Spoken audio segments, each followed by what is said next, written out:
We've got breaking news here on CBS Sports HQ. Final play of the game between Ohio State and Michigan. Will Howard back to pass, but he can't get it off, and Michigan win the 120th edition of the game, 13-10. Unbelievable scenes in Columbus. Ohio State came into the game 19.5-point favorites. We all know the story with Ryan Day and how he has been unable to beat Michigan. 1-3 going in against Michigan, now 1-4. And on top of that, out of the Big Ten title game, it is now between Penn State and Indiana as to who gets into the Big Ten title game to face Oregon. Penn State wins today, they're in. They do not, it'll be Indiana going into the title game in the Big Ten, but a huge, huge win for Michigan in what has been a disappointing season. 13-10, they beat the Buckeyes in Columbus. All right, welcome inside our CBS Sports HQ studios. Jeremy St. Louis alongside James White. Mackenzie Brooks is here, Danny Kanell, and we're all kind of reacting. We've got the game up on the big TV here as we kind of watch the scenes, not good scenes at the end of this game. We'll get to that in a minute. But first of all, reaction to this. What a colossal victory for Michigan and a colossal loss for Ohio State.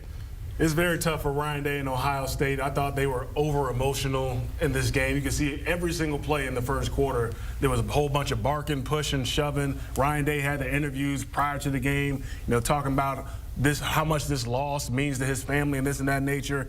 I thought they put too much emotion in this one, and it showed on the field. Will Howard struggled, 2 interceptions in crucial situations. He has to be better in order for this team to make a deep playoff run.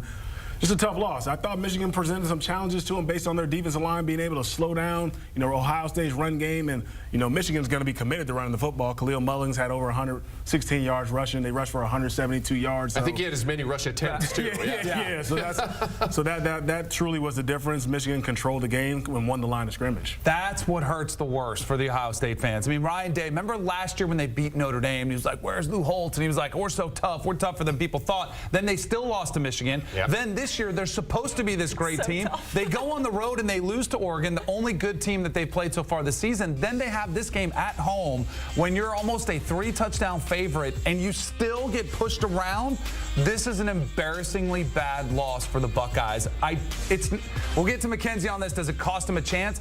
They still potentially could win it all, but this is one of those losses that is going to hang over this program, for the rest of the postseason, because I think that's the only thing that makes you forget about this loss is the national championship. All he has to do is go and win the national championship. That's it. That's literally all we're asking of him. Well, yeah, I mean, I can't help but look ahead, okay? So if they're not making the conference championship, who is it? And it's Penn State. If Penn State can win today, they will be the ones punching the ticket. Now, if I was Penn State, I was kind of happy to get my little bye week. I was playing a home game in that first round, and I'm not here to say that it is a bad thing to go to the conference championship. However, I keep saying it, and I know I sound like a broken record, but your playoff projection matters. Your path matters. And if you're a 1 seed, and right now a 1 seed would be playing an 8-9 SEC winner in the second round, you don't want to be there. Lose this game, you're the 5 seed. The 5 seed is a tremendously favorable spot to be if you're not going to have that first round bye. I'm not sure if you even want the first round bye. Now, obviously, I don't have years of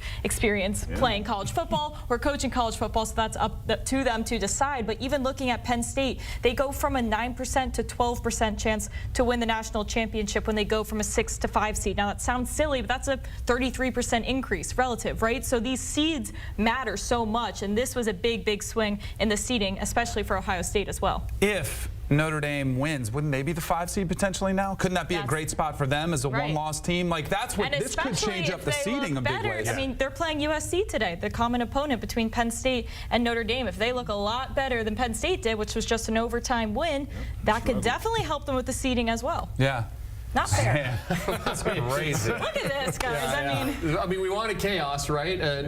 Now we get it unexpectedly because really, I mean, for Ryan Day, I don't know if you're going to face a Michigan team that is as weak as this. When you have the best roster that money can buy and you can't beat the defending national champions who have had a disappointing season by their standards, Michigan's not going to be worse than they are now. No, and I've had all kind of people ask me, is Ryan Day fired? You might have asked me this morning, like, is Ryan Day done if they don't win this game? I'm like, well, first of all, it's probably not going to happen. Well, it actually happened, and there will be a contingent of Ohio State fans that'll say, we got to make a change.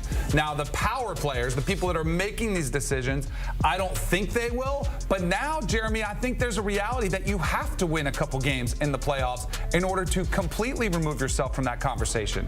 Danny, I mean, come on. He's got to win the national championship in order to stay at Ohio State. No, and I say that because Ryan Day himself spoke about the importance of this game. No other game on Ohio State's schedule matters more than this. And for Ohio State fans, they've said, look, we don't care about the national championship as long as we beat Michigan.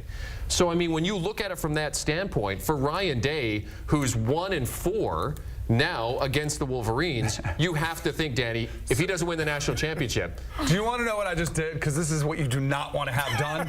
I just Googled Ryan Day buyout. Because that is what everyone, and like that is a very real part of the conversation. I just Googled it, it came up thanks to AI. It says $37 million. So, but this is one of the strongest athletic departments financially in the country. Like, they do have resources. They do have the desire to want to get back to the top of college football. So if there are enough people that are dissatisfied with Ryan Day, that number is not that big, I don't think, for Ohio State. So I think it probably will be discussed. I still don't think it does happen. I think you probably have to get to the national championship game. Maybe if you lose that in a tight game, you showcase the ability to get there. But you are right. Jim Tressel and Urban Meyer both said, and the money was spent to get this roster for the Buckeyes. That's why I would have said this morning, I think I might have told you you're crazy. Now I don't think it's crazy. I don't think it happens, but I think there will be some discussions had about Ryan Day's future. This Ohio State offense did not get a first down in the fourth quarter of this game, right? Michigan's defense played fantastic when they needed to play. The Ohio State fans were booing their own team at the play selection following the Davis Warren interception. So when you look at that, and I mean, based on what Danny's saying about the buyout, James, I mean, obviously the pressure now, you thought the pressure was tight for the game? I mean, now it's got to be ramped up 10 times that, because really, I mean, it looks like Ryan Day has to win a national championship. Fans are disgruntled, alumni disgruntled. I'm sure the players are disgruntled as well. They put so much into this game. I think they almost put too much into this one. You talked about, or Ryan Day talked about before the game, how much this weighed on his family and this and that. I honestly might think if they don't win a national championship or even win a couple games in the playoff, he might want to step away from it, because I'm sure he's going to be hearing. That's a great point. That's the other side of it. He's going to be hearing a lot of stuff from here on out, especially if they don't win in the playoffs. And trust me, these coaches, they deal with a lot. I mean, maybe they try and ignore the noise, but even you can see he's starting to hear it. He's feeling it. He's talking about it. I got to wonder. Here's the thing. They're not eliminated, right? Not at all. I don't think they are. I think they'll be in, especially when it comes down to, like, all right, well, who are you going to put in? Ohio State probably gets in. Right. They have to see if they can regroup. Like, that to me is where's their psyche? Can they use this to motivate them? Sometimes there are such things as good losses, but usually those good losses are against good teams. Yeah, that like, was not bad teams. If you're Ohio State, you can't call losing to Michigan right, a good but loss. that's going to be the biggest mind game that Ryan Day is going to have to play with his team, is to turn that loss into something good. And I don't know if he's able to do it, because we talked about this in the pregame. You could feel the tension around Ryan Day in the offseason at media days. I mean, it felt like there was a cloud that was hanging over him ever since he walked off the field last year in that loss to Michigan.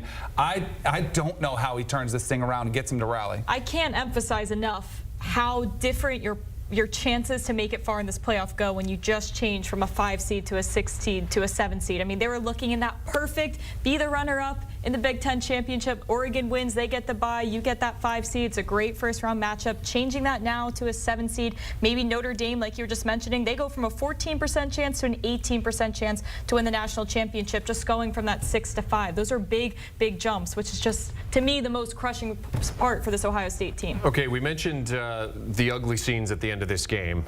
Michigan, when they won the game, I think they went with the flag, and then somebody took the flag, I think on Ohio State. Yeah. Player tried to take the flag away, and then scuffles ensued, and not good scenes at the shoot here. And obviously you don't want to see this, and like, this is awful. You don't want to see these emotions spill over. But for the future of Ohio State, what if they go back and review this tape and they see somebody's ineligible for a playoff game? Like, that's where you start worrying about that. I haven't seen anything here in any video. It looks like, kind of, again, you don't want to see it, but it's kind of typical guys shoving, yelling at each other. Thankfully, I haven't seen anything now, but we know how once you start dissecting video, you start seeing a player take off his helmet, assault somebody. Does that happen? But that's what I would be worried about if I'm a Ohio State fan, is like, are you losing any players potentially for a playoff game? I think they will review this tape and try and find who was actually in this mix, and hopefully it's not a player who plays a ton of snaps, a ton of major snaps for this football team. Definitely not a good look, but like I said, they invested a lot into this football game, and their emotions got the best of them during the game and clearly got the best of them after the game as well. Yeah, you saw there the flag walking through there, and it got torn down there. Not to change the subject, but some of us were on Michigan plus 19 and a half today. Yes, you were. Just saying. Yes, you were. Someone knew they were going to eat up that clock. Let me ask you this, Mackenzie. When you look at the playoff field as it stands right now, we talk about bubble teams and teams are there. Who does this Michigan victory, this Ohio State loss, who does it help in terms of the playoff when you look at the complete picture?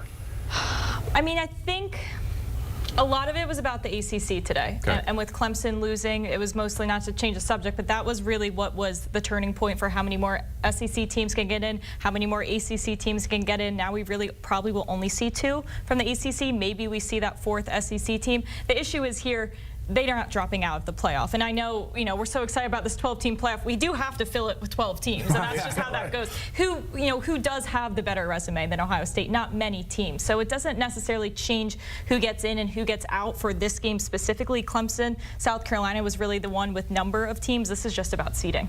I think South Carolina could be the big winner. Sure. Like, when you look at the overall picture, it'll be interesting to see if they can jump the teams that they lost to in Alabama and Ole Miss, who are ranked ahead of them. But if you just, and we still have to see Alabama play in the Iron Bowl, but if you look at like who's playing good right now, Lenore Sellers is an exciting, dynamic player. Their defense is able to get after it.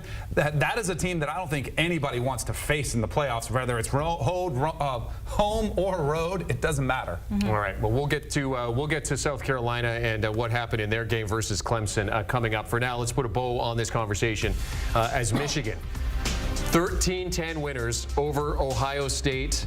And this graphic says it all. The game is their kryptonite. It's certainly Ryan Day's kryptonite. I mean, you look at versus Michigan, 0-4 against all others since 2021, 31-1. Michigan just seemed to have something when it comes to playing Ohio State right now. They certainly have it now. And now, as Danny mentioned, it's about picking up the pieces for Ryan Day as they get ready for the college football playoff. But losers and out of the Big Ten title game.